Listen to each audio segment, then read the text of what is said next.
everyone. Happy Tuesday. Answering Tracy's questions today about Suma's story. Question 1, she says, did you know about the situation of Kamlari before the videos, and what are our reactions to the practice? I have never heard of Kamlari. I've never heard the term. I was aware that there were children who had to work at a very young age, and I guess I never realized that in Nepal slavery was around. So I was really surprised by that. I think it's really sad. I think the saddest thing about that, though, is that, especially in Suma's story, she said both her parents were bonded to masters, and so they knew what life she was going to have, and they still felt that that was the safest life for her because they couldn't offer her food and shelter. So I think that's just really sad that that's a reality for people. And, you know, her going off at 6, I have a 7-year-old. And so I can't even imagine sending him off and not seeing him for 5 years. I can't imagine sending him off, especially to a place that I knew he wasn't going to be treated the way he should have been treated.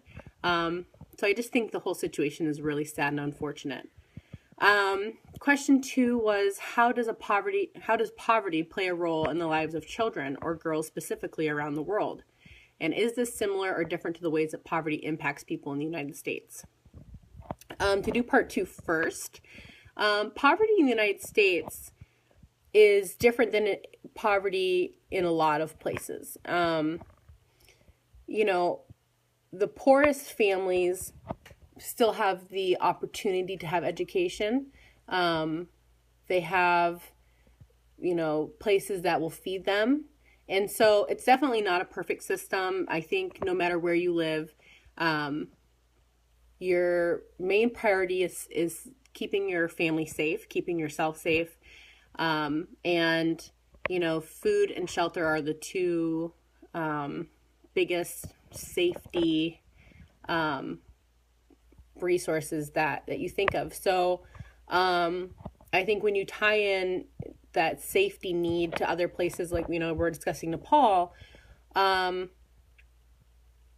think education is not a priority the same way that food and shelter are. And so, of course, it makes perfect sense that, you know, if you had to choose between sending your child to school or feeding them is an automatic. And I think that's how the United States children are fortunate, is, you know, they can have a free education, they can get fed at school, even if they're not getting fed at home. So I think in contrast to a lot of other countries, we actually have it pretty good. Number 3, what did education do for Suma? How can simply learning to read and write impact people or girls specifically? This one I think had less to do with the education in reading and writing. What I took away from that was that here was this little girl who from the time she was little was told she was worthless. You know, she was treated like property and not like a human being. And so having a teacher and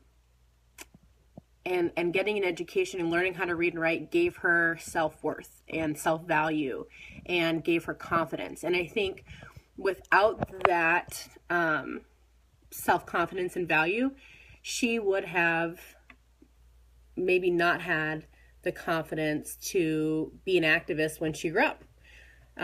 So I think that is the biggest thing that education does for young girls, especially in these countries where girls are definitely not treated equally.